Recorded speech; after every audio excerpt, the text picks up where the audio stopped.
And obviously I can, is it cling, cling, cling? Yep, Okay, it's going red. That's fine. Hit yours, and then hit mine. And I can also look at mine to keep up with the time. All right, so we'll do like 10, 15 minutes or something like that. We'll just go back and forth. Perfect. All right, you want to take your little water shot. And we are good to go. All right, and no one's going to come in.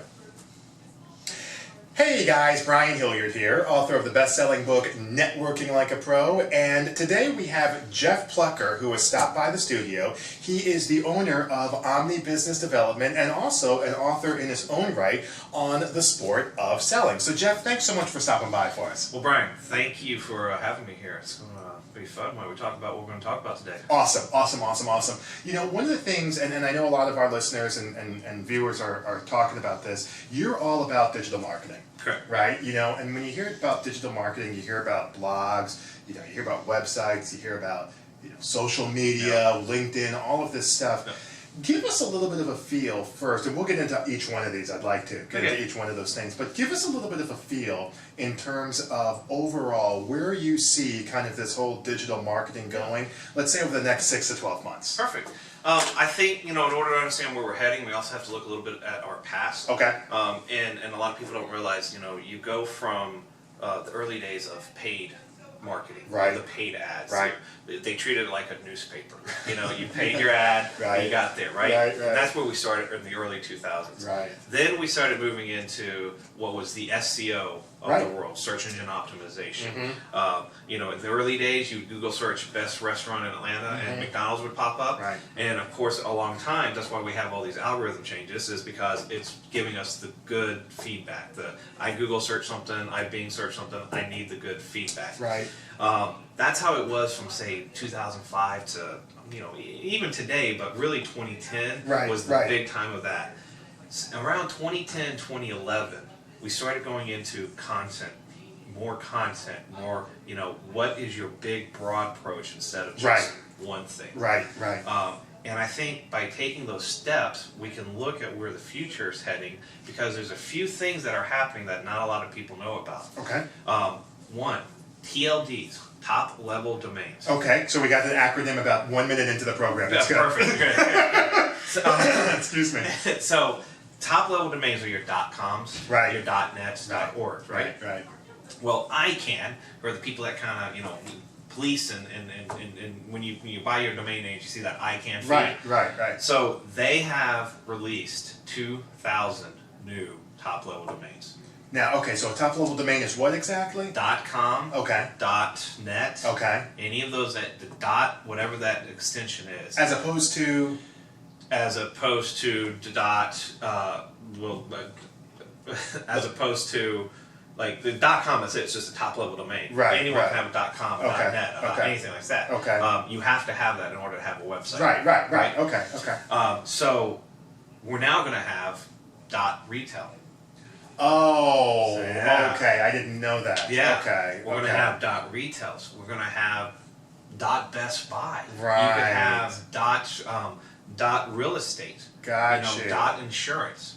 So instead of it being interesting, you know, omnibusinessdevelopment.com, right, it could be omnibusinessdevelopment.marketing. Right. And so that's very important to understand, because the future, the future is now going to be flooded with all these TLDs.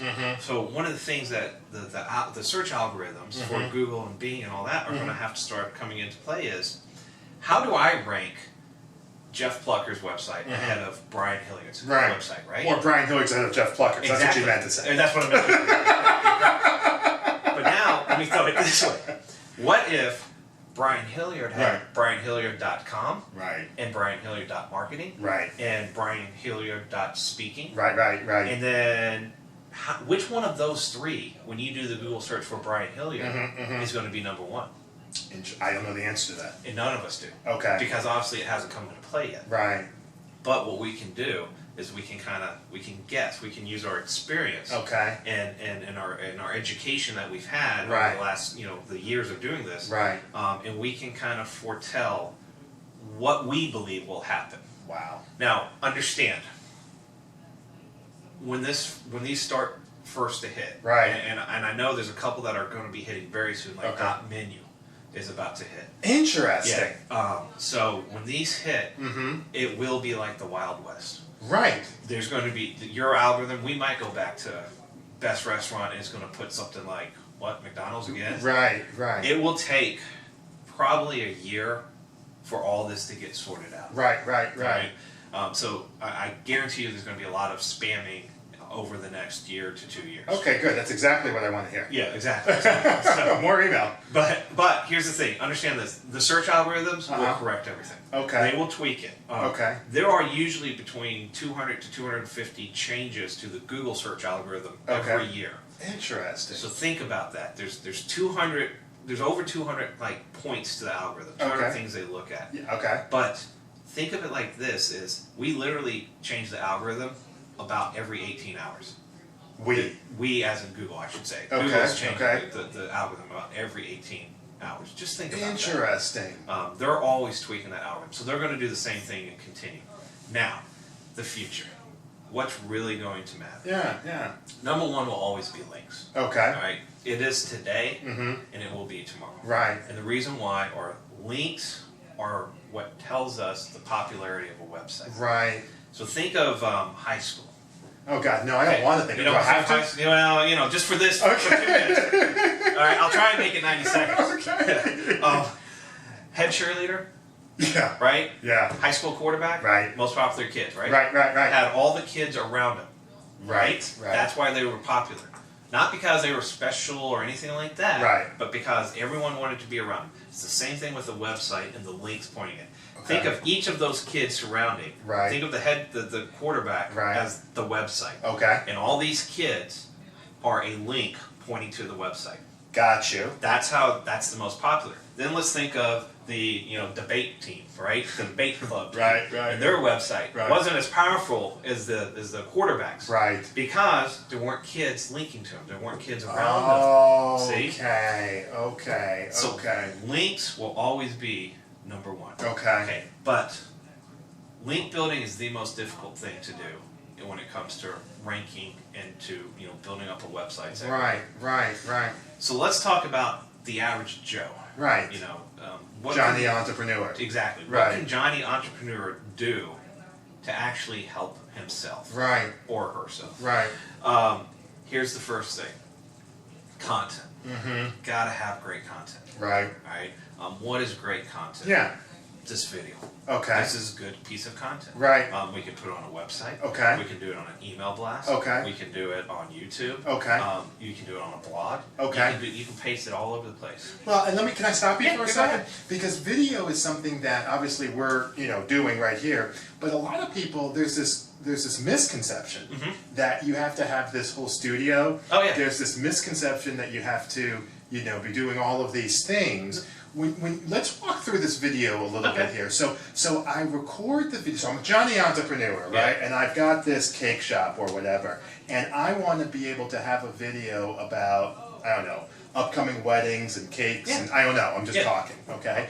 So what I think you're recommending is maybe take a video, maybe have video testimonials. Correct. Maybe have like a video of yourself, maybe putting the cake together, maybe even like a behind the scenes. That's actually not a bad idea, I just thought of that. Yeah. But something like that, and then what do? They're uploading it to YouTube. Walk us through it. Yeah. Upload it to YouTube. You upload it to YouTube. Yeah. From YouTube, it can do a couple things.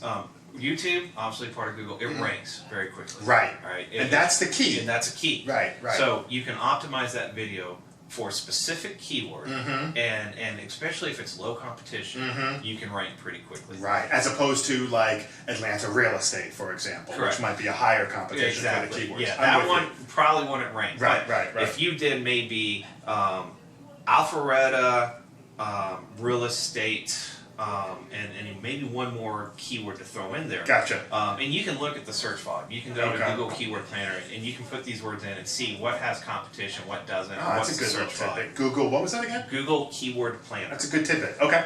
So you can go into there and do that, and so you can tell what the word is. But maybe if you did something like that, like Roswell houses for sale or Roswell homes for sale. Right. might not be a ton of competition compared to Atlanta real estate. Right. And so you can use that piece of video to rank on YouTube. Right. You can build links into YouTube. Right. And here's one of these little tricks of you don't have to have a great links going into the YouTube channel. For the simple reason is YouTube already has a huge link equity base. A link equity base. Yes. I'm going to start using that. I'm going to impress my wife. I'm going to say I talked to Jeff Plucker today, and I talk about link equity base. Okay. So you can throw some anchor text focused links of the highest quality. Okay. And it will give you a little extra push as well. And you don't have to worry about being blacklisted or anything like that because it's YouTube. So we do this video. Yep. And then we put it onto YouTube. Correct. And then we're pointing it to our website. So from the video itself, once you place it on YouTube, underneath in YouTube you have the share button. You click the share button. Right. And it gives you a link. It can also give you the iframe code. Right. So you can take that link and you can just post it on your social media. Right. And then share it that way. Right. You can take the iframe code, post it onto your website. So now you have that video on your website. Embedded, I think is the term. Correct. Yeah. Embed it onto your website. Right. You can take that, either any of that stuff. Again, you can email it out to people. Right. You can put it through a blog. Right. You can just send it as a regular email. Right. Hey, check out this video. Right. So it's a great piece of content. Right. And understand content. Like one of the things a lot of small business entrepreneurs they focus too much on if I do A, I have to get B. Right. In return. Right. A quid pro quo. 2 + 2 = 4. Yes. Like right now, almost. Yes. Yeah. I spend $200. I need $250 immediately coming back. Right. Gotta stop thinking that way. You're absolutely right. Yep. Gotta stop thinking that way. Because here's the deal. 5 years ago, 10 years ago, you know what? There's not a ton of websites. Not a lot of competition. Today, I mean, anyone can go out and get a website. Anyone can go get their neighbor's 12-year-old kid to make one. I've got 5 sites myself, including my blogs. Yeah, exactly. No question. So the point is there's a market saturation just about everything. I mean, if you do a Google search today, look at how many pages come up for just about anything. Very rarely, unless I'm very specific, do I ever get under 100,000 pages. Think about that for a second. So you have to compete with 100,000 pages for whatever you're doing. Right.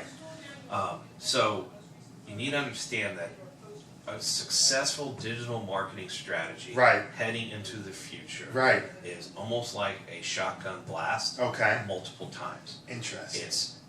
You don't need one YouTube video. Right. You need 5. Right. You don't need to do 1 blog a month. You need to do 2 to 3. Right. You don't need to do 5 little social media pushes. Right. You need to do 30 to 50. Right. You have to push out content. Right. You've got to go fishing. Right. You got to throw it out there. You got to push it out there. Right. And then what happens is, about doing that is, you will eventually start to get bites. Right. You'll start pulling them in. Right. But it takes time. Interesting. I've been working with a client all year. Right. We've increased their Facebook likes to over 3,000. That seems like a lot. That's a ton. Yeah. They started off with like 100. Right. Website traffic's going up. All their strategies are going up. Right. But again, as I explained to this client, don't expect anything the first 6 months at least. Right. And then don't expect a lot from 6 through 18. Right. Because you're competing with so many other people that it's you know what it is? It's almost Darwinism. It is survival of the fittest. Right. It's who can outlast the other person. Right. It's not even about necessarily anymore who has the best content. Right. Because in this digital age, I mean, we have a piece of viral video or a viral piece. Right. We get it, we love it, we share it, we like it, we do all that, right? But then guess what happens tomorrow? Another one comes out. Exactly. We forgot. That's exactly right. So the content. This is where I just posted an article about why good content is to keep the visitor. Right. You're doing all this push marketing. You're going to get people to come. This again, content coming into play. In order for them to come to you once, you get them there. That's just hard work will get people to come to you once. How do you get them to come to you twice? Interesting. And 3 and 10? How do they become a weekly visitor, even daily visitor? Right. Content. You know, that's interesting, Jeff, because a lot of times, I mean, I know you do some speaking, obviously I do some speaking as well, and the conversation is, you made several good points, but one of them was the idea that we live in this kind of transactional world, right? And people talk about networking and whatever, but what you're saying is that moving from a transactional to more of a relationship marketing piece is going for, and you're giving us really the digital equivalent, as I heard it, the digital equivalent of offline, good old-fashioned relationship marketing. I guess my question to you is, sometimes I talk to maybe people who are listening or whatever, and they ask me, Brian, where do I find the time to do this? How do you make it manageable? Because I think one of the biggest mistakes, this is my personal opinion, one of the biggest mistakes I think they make is they're trying to do it all. Yeah. They want to go on to Pinterest and Facebook and LinkedIn and send out their newsletter and, record some stuff and, oh, by the way, I still need to cook dinner tonight, but I need to do all of this stuff. I need to send out the blog. Yep. Give us a feel for that. So it's tough, and the first thing I tell to my clients is don't bite off more than you can chew. Right. Focus on the basics. Right. Before I ever talk to a client about, hey, let's go spend $20,000 on this. Right. First thing I ask them is, okay, what are your basics? Do you have the Facebook, LinkedIn, Twitter, Google Plus set up? Right. Do you have an email marketing going out? Right. Again. What's your website look like? Do you have capture tools? Right. Let's focus on the basics first. Right. Get that taken care of. Then we move into a little bit more of the basics of starting to build. Google paid ads, Bing paid ads. Okay. Here's a little interesting tip. Yeah. Bing doesn't get as much searches as Google. Okay. But you can do Bing. You can upload all for paid ads. Gotcha. Bing. Okay. Really quick, and it's free, and all you have to do is pay for the actual ad. Interesting. All right. You don't have to go through and do all this other. Like with Google, you really do need to either be involved greatly with your time, so you pay with your time, or you have to do it, pay a company. But with Bing, it's, you can just upload it and just like that. Off you Google, go. Yeah, shopping, Google, Bing shopping. So Right. right little one of those is free. Right. So how do you really do all this? Okay, again, don't bite off more than you chew. Right. Focus on your basics. Right. But start using the tools and be smart about it. Right. Using a Hootsuite. Right. Right. Social media pushing. Right. Which, for our listeners, Hootsuite is? Hootsuite is just a social media management tool. Gotcha. And there's lots of them out there. You Right. can use whichever one you want. Fine. But all it does is allows you to schedule social media pushes. Right. And my understanding is that if I put one thing out there, it goes out to, let's say, a 3 or 4, or it pushes all of it out there. So Correct. I don't have to go on, Facebook and LinkedIn and, Yeah, all the ones. Yeah. I can just put it on Hootsuite and it just... It does it for you. Right. Exactly. Okay. I always try and train my clients, especially the small business clients. You have to sit down for one day a month at minimum. You just have, I'm with you. And because that's what happens with small business people is first off, they start thinking of all the stuff they can do. So right off the bat, they're biting off more than they can chew. That's exactly right. But then they look at social media and blogging and emails and websites and paid ads. Right. And then of course, they talk to people like me, I'm telling some stuff. Right. Then they talk to their friends. Right. And then they're on Google researching stuff. Right. All of a sudden, CNET. their hair's being pulled out. And all of a sudden, there's this big wall. They're just like, Right. That's funny. And then of course, the next thing you know is they're not doing anything. Right. So, and that doesn't throw in the whole networking and all that sales servicing your clients. Yeah, servicing your clients. You still have to pick the phone up, cold call. Not focusing on that. So what I say to my clients is, look, you have to start off one day a month. You have to set that day aside, just like you would with cold calling. Right. As a salesperson. Right. You set it, times aside just to cold call. Right. Well, you do the same with your marketing. Right. You sit down and you can do your whole month of social media pushes in probably about 2 hours. Okay. All right. So you schedule it all out, and then you know it's going to be going out. Right. Write your blog. Right. Write 2 to 3 blogs. Right. A blog doesn't have to be spectacular. I understand. 400 to 600 words minimum. Right. 500 to 1,000, 1,200 Right. is a good start. Right. Write the blog. Right. Most blogging platforms have a scheduler in it. So you can schedule out your blogs as well. Write them at once, schedule them out. Your emails, right? All you're doing is you're taking the blog and that information and you're just putting it in. Maybe reposition a little bit if you want, but you don't even have to. Rewording a little bit. Yeah. You're not reinventing the wheel, That's and that's exactly where a lot right. of people get confused. That's right. They're like, I have to do individual pieces. No. Right. If you on social media, if you're doing you should do 5 to 10, find articles. Right. In your industry Right. that can relate to your buyers, and all you're doing is sharing the information. Right. Well, your email marketing, all you do is you just set up 2 or 3 of those articles. Right. Blog, you put your blogs or 2 in there. Right. Your quotes. You usually want some fun stuff. Right. So guess what? In that one day, you're literally having all the content. That's exactly right. So that's where I'm going to. That's the first part. Once you get that down, then we can talk about the other stuff. But until you ever get that down, let's not move on. That's a great point. We've obviously known each other for a little bit and done some stuff and everything like that. Maybe share a little bit with our viewers and our listeners. How did you kind of get started? I know you've written a book. You're kind of out there. You got your finger on the pulse of this digital media thing. Tell us a little bit about how you got started, what you're doing. Give us a feel. I am, sales and marketing's kind of been my background throughout my life. Started off the door-to-door sales guy. Yeah. Loved it. Yeah. Wouldn't want to do today. Right. Back then it was fun. Right. Then got into working in the wireless industry and became a regional sales director. Okay. Climbed the ladder. Right. Mainly because I was able to do a lot of this marketing as well as selling with my guys. Right. And I was part of 2009. I was part of the layoffs. Right. And so what ended up happening was I went to work for a company out of Lancaster, Pennsylvania. Okay. And Prospect MX at the time was one of the top-ranked internet marketing companies in the country. Okay. And so I started learning in 2009 about link building and about SEO, about optimization, keyword research. Right. And I was learning it the correct way. Right. And so from there, that's how I just kind of started. One of the other things that allowed me to do was I've always wanted to write a book. Right. And so I was able at that point to sit down and actually write my book. Right, you had plenty of time. I had time. Regional sales director, you don't have time. That's time. Not much time. Right. So, internet marketing consultant, you've got time. Right. So I was able to work on the book. And then throughout time, you just start to work with clients until I ended up forming Omni Business Development. Right.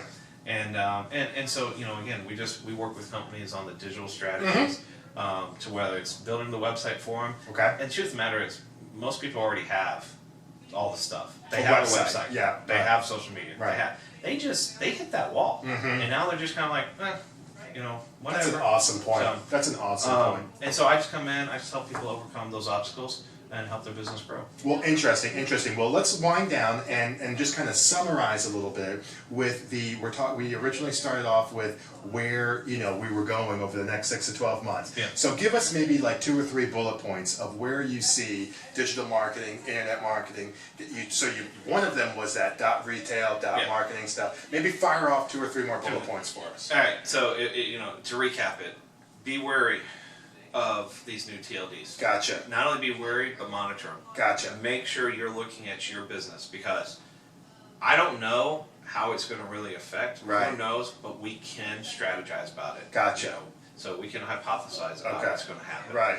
But you need to be wary of it. Okay. If you're in the restaurant business and you have your restaurant's name, you need to own that .menu, .restaurant, whatever it may be, at least for the first year or 2. Okay.